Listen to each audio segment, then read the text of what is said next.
আমি ওকে ও যে যখন আইনজীবী ছিলেন তখন আমার সঙ্গে প্রচুর কাজ করেছে।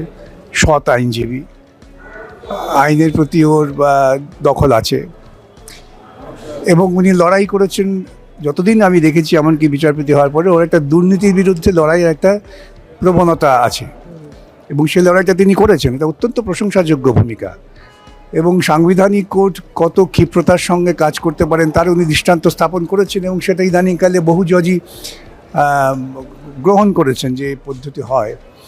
মানে ওর বিরুদ্ধে দুর্নীতিবাজ দল তৃণমূল আক্রমণ করে গিয়েছে এবং আগামী দিনে উনি যদি দুর্নীতির বিরুদ্ধে কথা বলেন তাহলে বিজেপিও ওর বিরুদ্ধে আক্রমণ করবে, এই নিয়ে কোনো দ্বিধা নেই।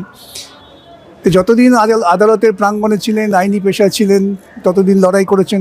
আমি চেষ্টা করেছি সঙ্গ দেওয়ার এবং সঙ্গ পাবার।